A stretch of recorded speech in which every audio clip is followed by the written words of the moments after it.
दोस्तों बहुत बहुत स्वागत है आप सभी का एक बार फिर से। जी हाँ दोस्तों, आज पूरे दिन की कई महत्वपूर्ण और बड़ी खबरें निकलकर सामने आ रही हैं। जानेंगे सभी खबरों को विस्तार से। तो दोस्तों खबरों में आगे बढ़ने से पहले वीडियो को एक प्यार भरा लाइक जरूर कर दें और ताजा खबरों को जानने के लिए चैनल को सब्सक्राइब भी जरूर कर लें। तो देखते हैं पहली बड़ी खबर क्या निकल कर आ रही है।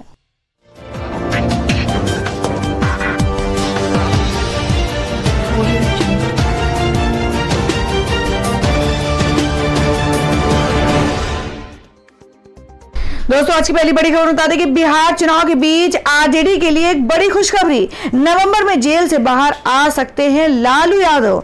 जी हम बात करें कि चारा घोटाला मामले में सजा काट रहे बिहार के पूर्व मुख्यमंत्री और राजद सुप्रीमो लालू प्रसाद यादव की ओर से दुमका कोषागार से अवैध निकासी के मामले में झारखंड उच्च न्यायालय में जमानत याचिका दायर की गई है। लालू प्रसाद के अधिवक्ता प्रभात कुमार ने बताया कि दुमका कोषागार से जुड़े इस मामले में 6 नवंबर 2020 को आधी सजा 42 महीने पूरी हो जाएगी। राजद सुप्रीमो और बिहार के पूर्व मुख्यमंत्री लालू प्रसाद को सीबीआई की विशेष अदालत ने दुमका ट्रेजरी से 3 करोड़ 13 लाख रुपए की अवैध निकासी मामले में दोषी मानते हुए 7 साल की सजा सुनाई थी। लालू प्रसाद के अधिवक्ता प्रभात कुमार ने बताया कि 1997 में 2013 में और वर्तमान समय में कारावास में काट रहे सजा की अवधि को जोड़कर 6 नवंबर तक 42 महीने का कारावास पूरा हो जाएगा, जो अदालत द्वारा दी गई सजा की अवधि की आधी है। इसलिए इस मामले अधिवक्ता देवर्षि मंडल ने हाफ सेंटेंस पूरा करने और खराब स्वास्थ्य के आधार पर जमानत देने की गुहार उच्च न्यायालय से लगाई है। और वहीं अगली खबर बता दें कि पटना में रामविलास पासवान की श्रद्धांजलि सभा में सीएम नीतीश कुमार और चिराग और तेजस्वी दिखे साथ साथ बैठे। जी हम बात कर रहे हैं कि बिहार की राजधानी पटना में मंगलवार को पूर्व केंद्रीय मंत्री रामविलास पासवान की श्रद्धांजलि सभा और ब्रह्मा भोज का आयोजन किया गया। पटना के वीरचंद्र पटेल पथ स्थित लोक जनशक्ति पार्टी एलजेपी के प्रदेश कार्यालय में आयोजित कार्यक्रम में राजनीतिक विरोधी एक साथ बैठे दिखे। चुनावी मौसम में समय निकालकर मुख्यमंत्री नीतीश कुमार, केंद्रीय गृह राज्य मंत्री नित्यानंद राय और राष्ट्रीय जनता दल के नेता तेजस्वी यादव श्रद्धांजलि सभा में शामिल हुए। इन सभी नेताओं ने दिवंगत रामविलास पासवान की तस्वीर पर पुष्प अर्पित किए, उनकी आत्मा की शांति के लिए प्रार्थना की। इस दौरान रामविलास पासवान के बेटे और एलजेपी के राष्ट्रीय अध्यक्ष चिराग पासवान ने नीतीश कुमार के पांव छूकर उनका आशीर्वाद लिया। नीतीश कुमार ने ब्रह्मा भोज में मिठाई खाई। उन्होंने चिराग पासवान की मां से मुलाकात कर उनका हालचाल भी पूछा। बता दें कि बीते 8 अक्टूबर को पूर्व केंद्रीय मंत्री रामविलास पासवान का दिल्ली के एम्स अस्पताल में निधन हो गया था। 74 वर्षीय पासवान पिछले कुछ महीनों से बीमार चल रहे थे। और वहीं अगली खबर बता दें कि समाजवादी पार्टी ने स्टार प्रचारकों का किया ऐलान, जाने पूरी लिस्ट। जी हम बात करें कि उत्तर प्रदेश में 7 सीटों पर हो रहे विधानसभा उपचुनाव के लिए समाजवादी पार्टी के स्टार प्रचारकों की सूची कल घोषित कर दी गई। इस सूची में सपा संरक्षक मुलायम सिंह यादव और रामपुर से सांसद आजम खान का भी नाम है। मुलायम सिंह यादव की तबीयत पिछले कुछ दिनों से खराब थी। वहीं आजम खान कई महीनों से सीतापुर जेल में बंद है।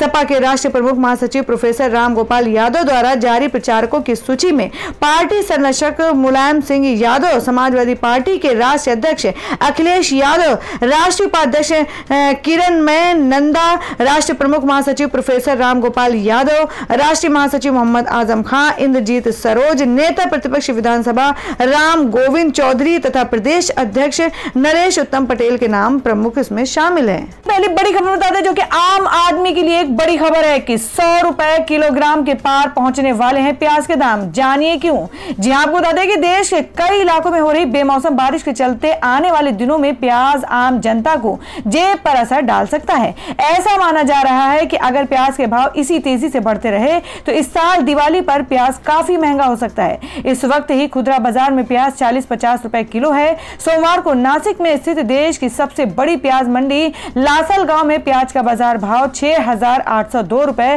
प्रति क्विंटल तक पहुंच गया है। ये दाम इस साल में सबसे ज्यादा है। कारोबारियों का कहना है कि आने वाले दिनों में रिटेल मार्केट में प्याज के दाम 100 रुपए के पार पहुंच सकते हैं। और दोस्तों मैं अगली खबर बता दें जो कि व्हाट्सएप यूजर्स के लिए अच्छी खबर है कि लैपटॉप कंप्यूटर से भी कर पाएंगे वीडियो और वॉइस कॉल। जी आपको बता दें कि फेसबुक के इंस्टेंट मैसेजिंग ऐप व्हाट्सएप में जल्द एक और फीचर जुड़ने वाला है। व्हाट्सएप वेब जल्द ही वॉइस और वीडियो कॉल के एडवांस फीचर से लैस किया जाएगा।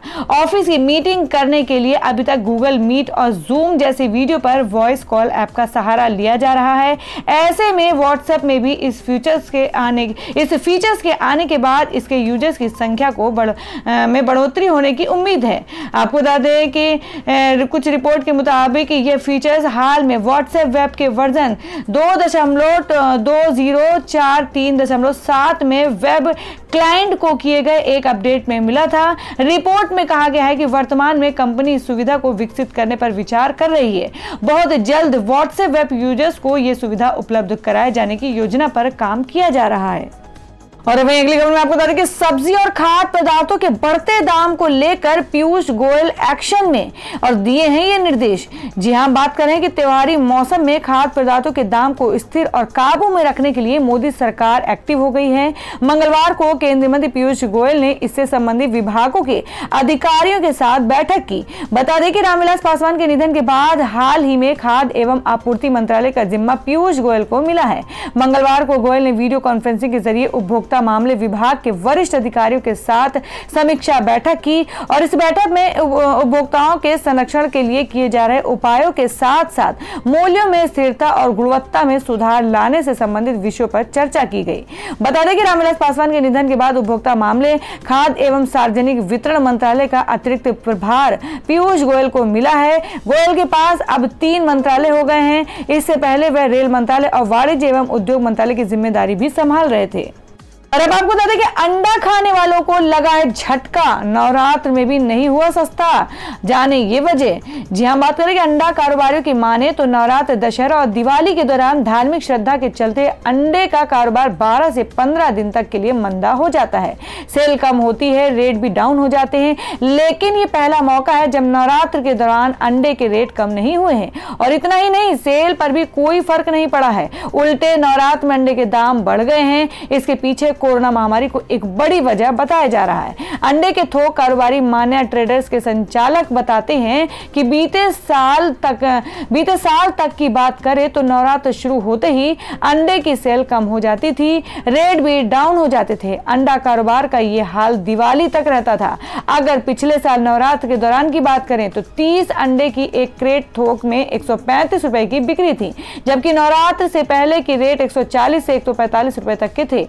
लेकिन नवरात्र में इस बार का बाजार देखें तो काफी चौंकाने वाला है। अंडे की एक क्रेट 163 रुपए से लेकर 165 रुपए तक की बिक रही है। सबसे बड़ी बात यह है कि अंडे की सेल पर भी कोई फर्क नहीं पड़ा है। व्रत के 3 दिन बीत जाने के बाद भी जो सेल नवरात्र से पहले थी वो ही अब भी बनी हुई है। और दोस्तों मैं अगली खबर में बता दें कि आईटी कंपनियों में नौकरी ढूंढने वालों के लिए खुशखबरी, 15,000 से ज्यादा फ्रेशर्स को मिलेगी जॉब। जी हम बात करें कि कोरोना वायरस के कारण देश का हर वर्किंग सेक्टर धीमा पड़ गया है और कई कंपनी ने छटनी करना शुरू कर दिया था, जिसके कारण देश के करोड़ों लोग रातों रात सड़क पर आ गए और अब कई आईटी कंपनियां एक बार फिर अपने एक्टिव मोड में नजर आ रही हैं। बता दें कि आईटी सेक्टर से जुड़े कुछ छात्र और अनुभव कामकाजी लोगों के लिए बड़ी खबर है। गौरतलब है कि कंपनियों ने दूसरी तिमाही में नौकरी के अवसर खोल दिए हैं। बता दें कि शीर्ष 4 आईटी कंपनी ने पहली तिमाही में 9,000 की गिरावट के बाद भी दूसरी तिमाही में 17,000 लोगों को नौकरी दी है। आईटी अधिकारी ने कहा कि दिसंबर और मार्च की तिमाही के लिए एक मजबूत हायरिंग प्लान बनाया गया है। उन्होंने कहा ऐसा करना जरूरी भी है, ये देखते हुए कि आईटी देश के सबसे बड़े नियोक्ताओं में से एक है, विशेषकर इंजीनियरिंग कॉलेज के लिए। सितंबर तिमाही में हुई हायरिंग की संख्या पहले की गई 31,380 लोगों की हायरिंग संख्या से कम है। पहली तिमाही में कोरोना वायरस की वजह से यह अंतर देखने को मिला है। बताया जा रहा है कि आगामी तिमाहियों में कंपनियां अधिक से अधिक हायरिंग करने के मूड में हैं। इन शीर्ष 4 आईटी कंपनियां टीसीएस, इन्फोसिस और एचसीएल टेक सितंबर 2020 की तिमाही में हायरिंग में 17,089 की वृद्धि हुई है। इसमें फ्रेशर और लेटरल दोनों ही स्तर के कामकाजी लोग शामिल हैं। तो दोस्तों खबरों में आगे बढ़ने से पहले एक बार फिर से आपको याद दिला दें कि अगर आपने अभी तक हमारी वीडियो को लाइक नहीं किया तो जल्दी से वीडियो को लाइक कर दें, क्योंकि आपका एक लाइक हमारे लिए बहुत ही महत्वपूर्ण होता है। और अगर आप हमारे चैनल बनाए तो चैनल को जरूर सब्सक्राइब कर ले और बेल के बटन को भी जरूर हिट कर दे। और हमारी पूरी न्यूज को जानने के लिए वीडियो को लास्ट तक जरूर देखें। बढ़ते अगली खबर की ओर। और अब बता दें कि केंद्र सरकार ने पश्चिम बंगाल को दिया दुर्गा पूजा का तोहफा। कोलकाता को मिली देश की पहली अंडर वाटर मेट्रो लाइन। जी हां, बात करें कि केंद्र सरकार ने कोलकाता में विश्व स्तरीय सुविधाओं वाला फूल बागान मेट्रो स्टेशन आम लोगों के लिए खोलकर दुर्गा पूजा का तोहफा दिया है। केंद्रीय मंत्री पीयूष गोयल ने अक्टूबर 2020 की शुरुआत में कोलकाता ईस्ट वेस्ट कॉरिडोर के फूल बागान मेट्रो स्टेशन का उद्घाटन किया था। इस कॉरिडोर की लंबाई 16.6 किलोमीटर है, जो हुगली नदी के पश्चिमी किनारे पर हावड़ा को पूर्वी तट पर सॉल्ट लेक सिटी से जोड़ेगा। Phoolbagh east west metro corridor पर शुरू हुआ पहला अंडरग्राउंड स्टेशन है। इस कॉरिडोर पर मेट्रो ट्रेन जमीन, एलिवेटेड ट्रैक्स और हुगली नदी में अंडर वाटर टनल से होकर गुजरेगी। कोलकाता मेट्रो में नॉर्थ साइड मेन लाइन का एमजी रोड मेट्रो स्टेशन आखिरी अंडरग्राउंड स्टेशन था, जो सितंबर 1955 में शुरू हुआ था। इसके बाद सभी मेट्रो स्टेशन या तो जमीन पर है या एलिवेटेड है। पीयूष गोयल ने कहा कि फूल बागान स्टेशन पर मेट्रो सेवाओं की शुरुआत रेलवे की ओर से कोलकाता के लोगों के लिए दुर्गा पूजा का तोहफा है। और अब बता दें कि बदल चुके हैं रेलवे के ट्रेन टिकट बुकिंग नियम। सफर से पहले जानना है बेहद जरूरी। आपको बता दें कि इंडियन रेलवे ने ट्रेन टिकट बुकिंग और रिजर्वेशन चार्ट को लेकर कई बड़े बदलाव किए हैं। नियमों में हुए बदलाव के बाद से यात्रियों को अचानक ट्रेन टिकट बुकिंग के लिए पहले की तुलना में ज्यादा समय मिलेगा। यानी अब ट्रेन के स्टेशन से निकलने से पहले यात्री 30 मिनट तक टिकट बुकिंग कर सकेंगे। आपको बता दें कि त्योहारी सीजन में बड़ी मांग को देखते हुए भारतीय रेलवे कल यानी 20 अक्टूबर 2020 से 392 स्टेशन ट्रेनें शुरू कर रहा है। ये फेस्टिवल स्पेशल ट्रेनें कोलकाता, पटना, वाराणसी, लखनऊ, दिल्ली से चलेगी, ताकि दुर्गा पूजा, दशहरा, दिवाली, छठ पूजा पर यात्रियों की जबरदस्त मांग को पूरा किया जा सके। फेस्टिवल स्पेशल ट्रेनों के साथ ही लॉकडाउन के बाद अब तक शुरू की जा चुकी है। ट्रेनों के लिए आरपीएफ ने सख्त नियम जारी किए हैं। और अब बता दें कि महाराष्ट्र के गवर्नर और पूर्व सीएम कोश्यारी को हाईकोर्ट से अवमानना का नोटिस, 4 हफ्ते में देना है जवाब। जी हां, आपको बता दें कि उत्तराखंड हाईकोर्ट ने महाराष्ट्र के राज्यपाल भगत सिंह कोश्यारी को बतौर पूर्व मुख्यमंत्री आवंटित आवास का बाजार मूल्य से किराया भुगतान करने संबंधी आदेश का पालन नहीं करने का आरोप लगाने वाली अवमानना याचिका पर नोटिस जारी किया है। हाईकोर्ट के जज शरद कुमार ने इस संबंध में याचिकाकर्ता के वकील द्वारा पेश की गई दलीलों को सुनने के बाद कोश्यारी के वकील के जरिए उन्हें ये नोटिस जारी किया। उन्होंने नोटिस का जवाब जारी करने के लिए 4 सप्ताह का समय दिया गया है। देहरादून स्थित गैर सरकारी संगठन रूलक द्वारा दायर अवमानना याचिका में पूर्व मुख्यमंत्री भगत सिंह कोश्यारी पर अदालत के आदेश का जानबूझकर अनुपालन नहीं करने का आरोप लगाया गया है। 3 मई 2019 को दिए गए आदेश में कोर्ट ने उन्हें 6 महीने के भीतर बतौर पूर्व मुख्यमंत्री आवंटित आवास का बाजार मूल्य पर किराए का भुगतान करने को कहा था। याचिका में कहा गया है कि कोश्यारी ने अभी तक राज्य सरकार को बाजार मूल्य पर अपने आवास का किराया नहीं जमा कराया है। इसके अलावा प्रतिवादी ने बिजली, पानी, पेट्रोल आदि के बिलों का भी भुगतान नहीं किया है। और दोस्तों अगली खबर में जान लेते हैं क्या है देश भर में सोने और चांदी के भाव। आपको बता दें कि सोना 268 रुपए और चांदी हुई 1126 रुपए सस्ती। तो जान लेते हैं क्या है आज के सोने और चांदी के भाव।